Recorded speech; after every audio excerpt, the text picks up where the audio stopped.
Masu sauraro Assalamu alaikum barkanmu da wannan lokaci. Sannunmu da arzikin kasancewa da ku a cikin shirin kunnen kanawa da muke karanto muku littafin Ɗanwaire Muhammadu Sani Gurshe Gwanki Shabara.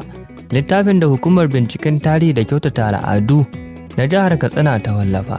Yusuf Mustapha Batsari sunana da nake karanto muku wannan littafi. Sarkin labarin sarkin Ruman Katsina, Alhaji Mustapha Nasiru Batsari da Alhaji Bashir Lawal Zakka su ne suka ɗauki nauyin kan muku wannan littafi.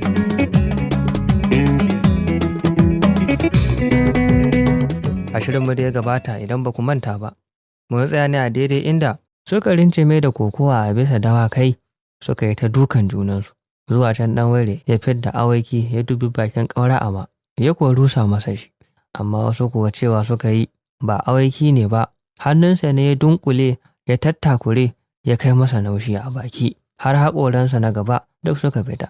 Nan take ƙaura ama ya suma bisa doki, da Ɗanwaire ya lura ƙaura ama ya suma sai ya zaburi dokinsa zai ruga.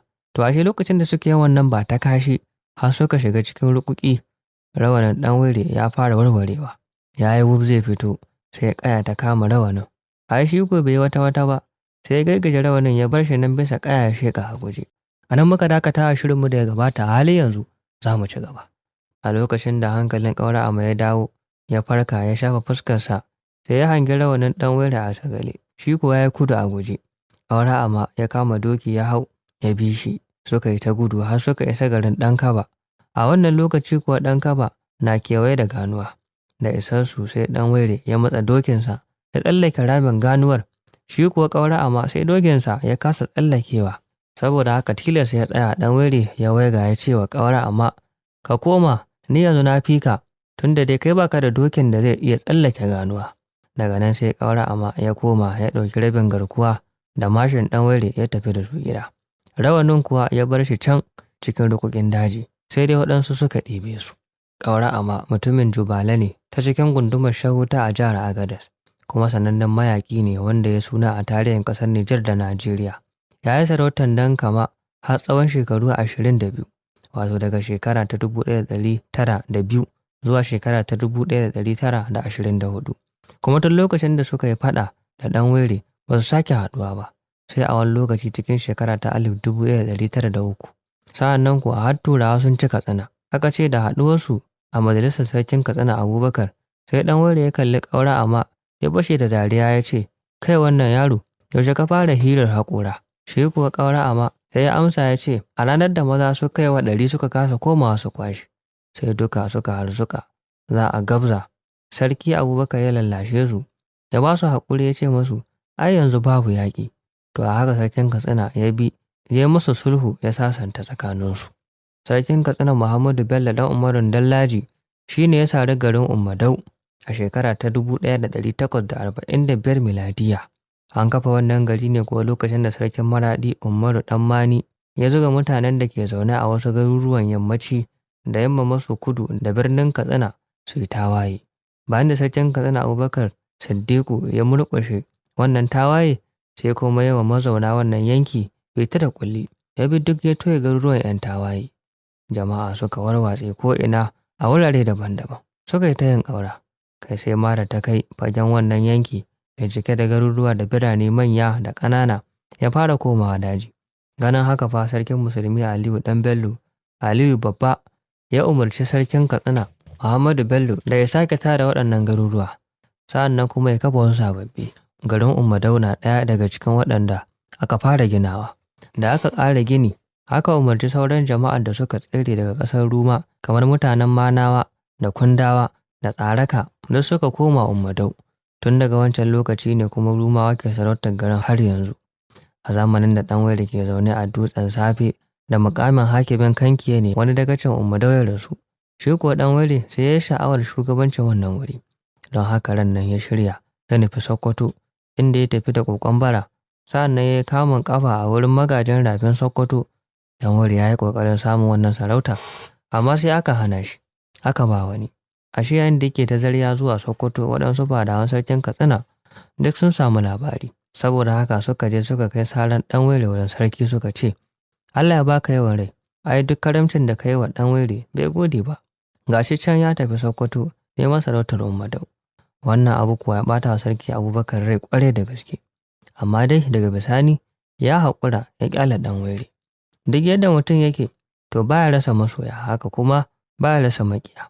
Tun lokacin da Ɗanwaire ya auri magajiya mai ɗaki na sarki Abubakar, wasu mutane suka ɗauki karan tsana suka ɗaura masa, cikinsu kuwa har da Bebeji Bello ƙanin sarki.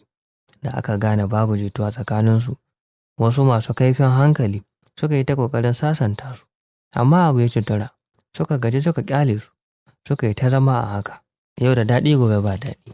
Ana cikin wannan hali wani lokaci a cikin shekara ta 1898 miladiya, Ɗanwaire ya zo majalisa. Da aka ƙara zaman majalisa ya hau doki ya nufi gida Dutsen Safe. To yayin da ya isa daidai bakin ƙofar soro, sai ga Bebeji Bello bisa doki, shi kuma zai shiga cikin ƙofa.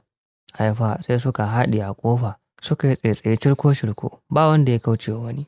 Zuwa can Bebeji Bello ya fusata yi wa dokinsa ƙaimi, ya je banki Ɗanwaire. Shi kuwa Ɗanwaire da ya ga haka, ya ɗaga hannu ya kwashe Bebeji Bello da mari.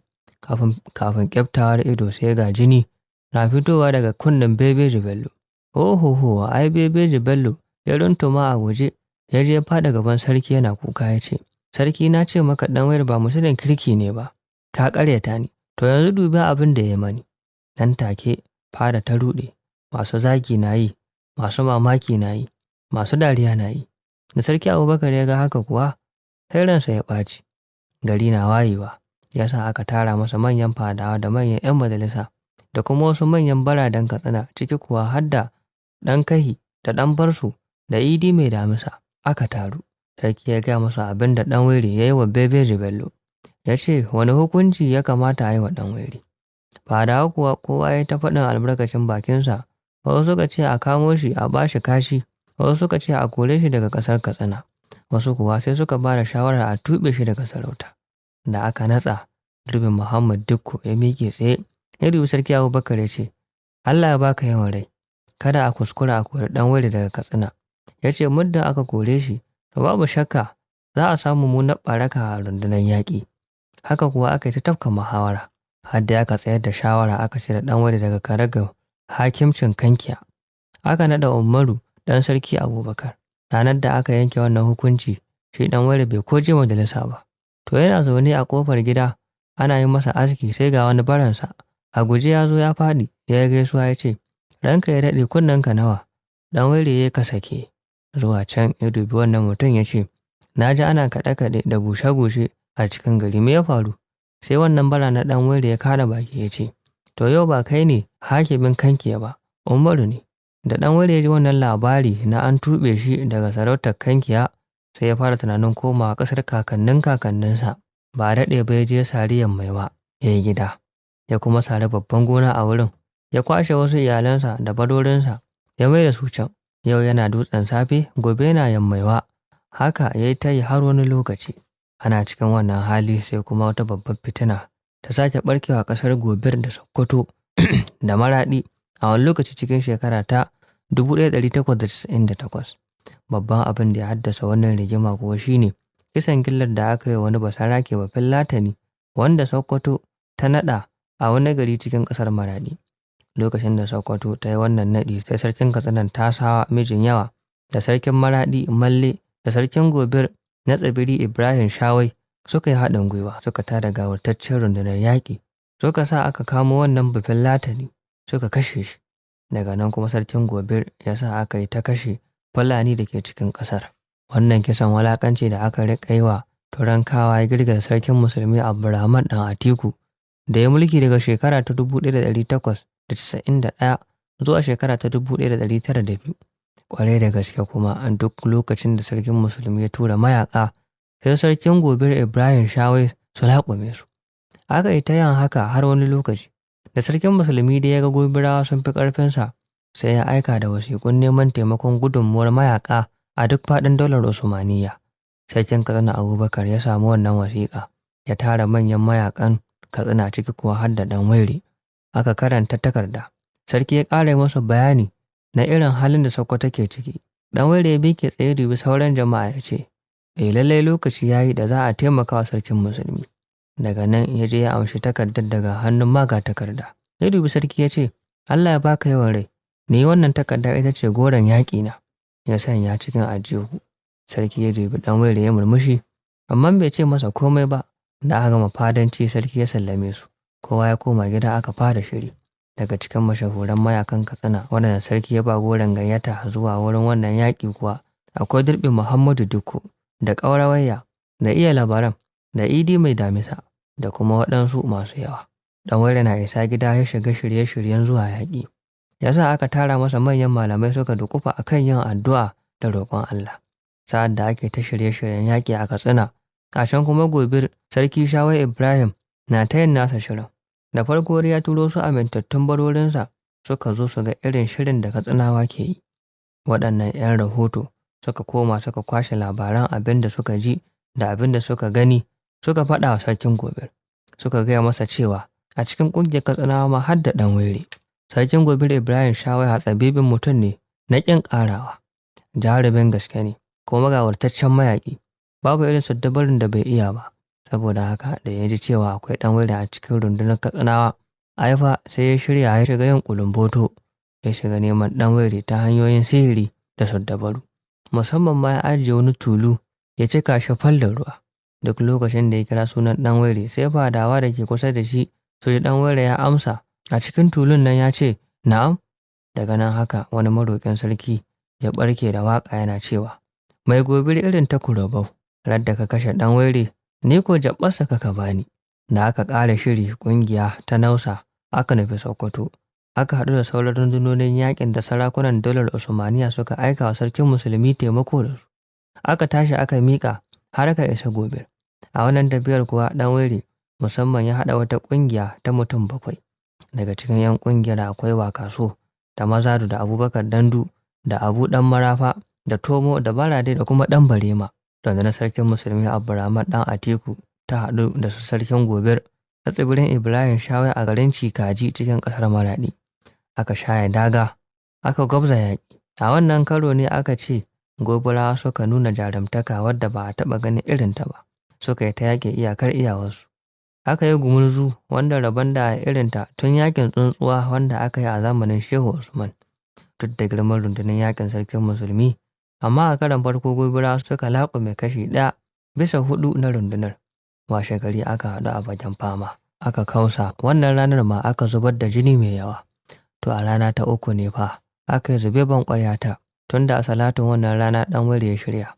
Da gari ya waye ya nufi filin daga, yana gaba Mazadu na gefen hagu, Abubakar Dandu kuma yana gefen dama. Tomo da Wakaso da Barade da ɗan Barema suna biye da su. Waɗannan bayan Allah suka shiga cikin rundunar abokan gaba. Aka yi ta kausa yaƙi tun safe har zuwa rana tsaka. Yayin da rana ta take tsaka, sarkin Gobir da sarkin Katsinan Tasawa da sarkin Katsinan Maraɗi suka isa filin daga. Aka shimfiɗa musu karaga suka kame suna kallon yadda maza ke faɗuwa ƙasa, su kuwa suna dariya. Ana cikin wannan halin gumurzu ɗan waire ya ƙyalla ido ya hangi waɗannan sarakuna a zaune. Nan da nan ya nufi wajensu da takobi a hannu. Ai kuwa ko da Gobirawa suka ga ya nufi wajen sarkinsu sai suka ce da wa aka haɗa su ba ɗan waire ba. Aka yi masa ca, aka dinga zuba masa ruwan kibau da masu shi ma yana karewa da garkuwa. Can gefe ɗaya kuma wasu baradan suka faro shi. Mai kai sara da takobi na yi, masu kai suka da mashi na yi. Da ɗan waire fa ya ga haka sai ya ɗaga takobinsa ba ku kai hantsi sama, ya yi kabbara da ƙarfi. Sa'an nan ya yi ta saran abokan gaba hagu da dama, ba abin da kake gani sai kawuna da guntayen hannuwa da yatsu cikin jini barjak ko'ina. A daidai wannan lokacin jaruman rundunar abokan gaba suka rika tunani lallai da aljanu suke yin yaƙi ba da mutane ba. Kafin ƙyadda ido suka yi ta zurawa a guje. Sarakunan nan 3 sai suka lura jaruman suna ta zubewa ƙasa, wasu kuma na gudu. Nan da nan sarkin Gobir Ibrahim Shawai ya miƙe tsaye ya ce a kawo masa doki.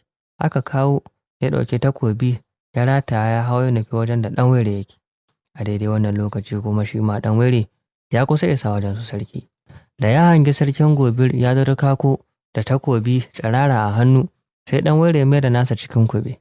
Ya yi sauri ya zaro mashin nan ba da kukan hantsi daga kucciyar sirdi. Sarkin Gobir na isa wurin ɗan waire kenan, sai kawai ya ɗaga hannunsa sama ya girgiza mashin. Sa'an nan ya jefi sarkin Gobir a ƙahon zuciya. Nan take ya faɗo ƙasa. Daga nan ya faɗo ɗan waire ya duro daga bisa doki, ya zaro wuƙa ya ruga ya isa wurin da sarkin Gobir yake kwance yana mutsilniya, ya danna kan ya sa wuƙa ya yanke shi. To ashe lokacin da sarkin Gobir ya faɗo daga bisa doki, wasu zaratan Gobir da sun gan shi, saboda haka suka ruga suka isa wurin. A daidai wannan lokaci kuma ɗan Waire na ta ƙoƙarin datsa kan sarkin Gobir, suka kuwa rufe shi da sara da suka, su ko su Mazadu suka zabura dawakai suka je suka ci cibgar Gobirawan nan. Da Gobirawa suka ji azaba ta yi yawa, tilas suka kyale, suka haƙura suka yi ta zurawa a guje. Da sarkin Katsinan Tasawa da na Maraɗi suka ga an kashe sarkin Gobir, nan da nan suka dafe ƙeya suka tsere, sauran runduna ta fashe. Mayaƙan sarkin musulmi kuwa suka bi suka yi ta kashewa, aka yi wa abokan gaba ɗaiɗai, aka kama dawakai da sauran ganimar yaƙi mai tarin yawa. Shi kuma ɗan Waire da ya datsa kan sarkin Gobir ya sa rawani ya ƙudundune shi ya tafi da shi sansani. Ran nan aka kwana ana shagali don murnan kashe sarkin Gobir da samun nasarar yaƙi. Washe gari su ɗan Waire da sauran rundunar yaƙi suka bar Cikaji, haka nufi Sokoto. Da suka isa sarkin musulmi ya fito ya tarbe su ya gaishe su. Ɗan Waire ya je gaban sarkin musulmi ya faɗi ya gaisuwa, sa'an nan ya fidda kan sarkin Gobir daga cikin sanho ya miƙa masa. Sarkin musulmi ya ce, wannan kan wane ne? Ɗan Waire ya ce, wannan kan maƙiyin musulmi ne, sarkin Gobir Ibrahim Shawai. Nan take sarkin musulmi ya kusa somewa don tsananin murna da mamaki. Da hankalinsa ya dawo ya yi addu'a mai tsawo ya gode wa Allah bisa wannan gagarumin nasara da aka samu. Ya ce a kai su ɗan Waire masauki, aka kai su suka kwana suka huta. Kashe gari sarkin musulmi Abdurrahman ya tara manyan sarakunan ƙasarsa da manyan fadawa da 'ya'ya da 'yan uwansa duka, aka haɗu maƙil a ƙofar fada. Sarkin musulmi ya miƙe tsaye ya yi godiya ga Allah, ya yi addu'a, ya kuma yi godiya ga sarakunan yaƙi da manyan jarumai da dai duk waɗanda suka halarci wannan yaƙi. Sa'an nan ya ce, wane ne ya kashe sarkin Gobir? Ɗan Waire ya miƙe ya ce, gani. Sarki ya ce, ƙarƙashin tutar wani sarki kake? Jama'a suka ce, ai jarumin sarkin Katsina Abubakar ne. Sarkin musulmi ya kawo bayi 50 da dawakai 50 ya ba ɗan Waire. Ya ce a kawo ƙyaƙyandi, aka kawo. Ya ɗauko hular dara ya sanya masa, ya ɗauko rawani ya naɗa masa. Ya dubi sauran mahalarta taro ya ce, to yau na naɗa ɗan Waire sarkin yaƙi na. Shikenan kuma sai ga ɗan Waire da wata sabuwar sarauta. Tun daga wannan lokaci kuwa sunan wannan ɗan taliki ya watsu ko'ina cikin ƙasashen daular Usmaniyya. Ya zamanto babu inda ba a ji labarinsa ba a duk faɗin Najeriya ta Arewa. Kai har ƙasar Chadi da Kamaru da Nijar sai da aka ji labarin ɗan Waire. Bajintar da sarkin yaƙi ɗan Waire ya nuna a yaƙin Cikaji ta ƙara masa martaba da kwarjini sosai a idanun sarakuna da talakawan ƙasashen daular Usmaniyya. Wannan martaba kuwa ba a gare shi kaɗai ta tsaya ba, har ga sarkin Katsina Abubakar da sauran manyan mayakan ƙasar Katsina da suka halarci yaƙin. Tun daga wannan lokaci kuma aka ƙulla amana da aminci da ƙaunar juna tsakanin ɗan Waire da sarkin musulmi Abdurrahman ɗan Atiku da kuma wasu manyan makarraban sarkin musulmi irin su Galadiman Sokoto da Marafa da Magajin Rafi. Kai sai dai ta kai ma ɗan Waire ba shi da shamaki tsakaninsa da sarkin musulmi. A Katsina kuma danƙon zumunci ya ƙara ƙarfafa sosai tsakanin sarkin yaƙi ɗan Waire da sarkin Katsina Abubakar, inda a har shi ma sarkin Katsina Abubakar ya ɗauki 'yar sarkin yaƙi ɗan Waire ya aurarwa Yarima Abdulkadir, wanda kuma shine babban ɗan sarkin Katsina Abubakar, wanda kuma ya sarautar hakimcin Safana daga shekara ta 1930 zuwa shekara ta 1971. Ana nan a cikin wannan hali na zaman lumana da ƙaunar juna. Ran nan a wani lokaci cikin shekara ta 1899, wato shekara ɗaya da yin yaƙin Cikaji, sarkin yaƙi ɗan Waire ya ji babu abin da yake so a duniya sai koma ƙasar mahaifansa. Sai ya niyya ya nufi Sokoto, ya je gaisuwa wurin sarkin musulmi. Ya ce yana neman alfarma ga sarkin musulmi ya ba shi izini ya je ya tada ƙasar kakanninsa. Sarkin musulmi ya dariya ya dubi sarkin yaƙi ya ce, sarkin yaƙi ƙasar kakanninka Ruma? Sarkin yaƙi ya ce, ita fa. Sarkin musulmi ya ce, to ai Ruma ta zama daji yanzu, amma tun da sarauta kake so, ko ka zauna nan in baka sarkin Rafi. Sarkin yaƙi ɗan Waire ya ce, duk da haka dai yana neman izini. Sarkin musulmi ya ce, wannan daji ba hanyar yaƙi ne, sanan ne su ƙaura Hasau ke bi. Sarkin yaƙi ɗan Waire ya ce, sai dai lallai sai a ba shi izini ya je ya tada ƙasarsu. Daga nan dai sarkin musulmi ya amince ya ba sarkin yaƙi izinin tada ƙasar Ruma. Ya rubuta takarda ya aika wa sarkin Katsina Abubakar cewa ga sarkin yaƙi nan a haɗa su da wasu mutane su je a gane iyakar ƙasar Ruma. Nan da nan sarkin Katsina ya aika aka kira 'yan ɗaka Mani wato 'yan ɗakan Katsina daga shekara ta 1895 zuwa shekara ta 1920 da waɗansu amintattun mutane aka haɗa su da sarkin yaƙi Ɗanwere suka tafi. Ba su dawo ba sai da suka gane iyakar ƙasar Ruma ta kowace kusurwa, wato kudu da arewa kuma gabas da yamma. Da aka gama rangadin gano iyakar ƙasar Ruma, sarkin yaƙi Ɗanwere ya tashi ɗungurungum da shi da iyalansa ya koma Yammaiwa ba daɗe ba kuma ya tafi daidai yammacin Yammaiwa ya sari wani gari wanda suka sanya wa suna Makururuta. A wani lokaci cikin shekara ta 1900 garin Makururuta shine sabon gari na farko wanda sarkin yaƙi Ɗanwere ya fara kafa a ƙasar Ruma. Da aka ƙara gina wannan gari sai Ɗanwere ya tashi daga Yammaiwa ya koma can. Mutane ko suka yi tururuwa ana ba su fili suna zaunawa. Cikin lokaci ƙanƙani sai wuri ya bunƙasa ya zama gari sosai. Sarkin yaƙi Ɗanwere na nan zaune a Makururuta. Da shekara ta dawo ya shirya ya tafi Sokoto ya yi gaisuwa wurin sarkin musulmi. Ya kwashe labarin yadda aka gano iyaka da yadda ya samu kufan ƙasar Ruma duk ya gaya wa sarkin musulmi, kuma ya ce masa har ya gina gari mai suna Makururuta. Sarkin musulmi ya yi murna da jan haka, kuma nan take ya kira Galadima aka ɗauko babban riga da rawani aka sanya wa sarkin yaƙi Ɗanwere. Sarkin musulmi Abdu ɗan yaƙin kasko ya ce, to yau kuma na naɗa ka sarkin Ruma, kuma haraji naka ne, jangali ma naka ne, ba ka bin wani sarki sai ni.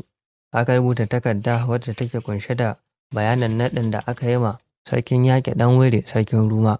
Aka aika wa sarkin Katsina Abubakar. Lokacin da sarkin Ruma sarkin yaƙi Ɗanwere ya isa Katsina, sarkin Katsina Abubakar ya fito nan ƙofar 'yan ɗaka ya tarbe shi da murna. Aka yi shagali mai yawan gaske. Da aka ƙare, sarkin Katsina da kansa ya hau tare da waɗansu jama'a aka raka sarkin Ruma Ɗanwere har bakin kan iyakar ƙasar Katsina da Ruma. Da za su rabu bayan sun yi bankwana, sarkin Katsina ya dubi sarkin Ruma Ɗanwere ya yi murmushi ya ce, haraji naka jangali naka.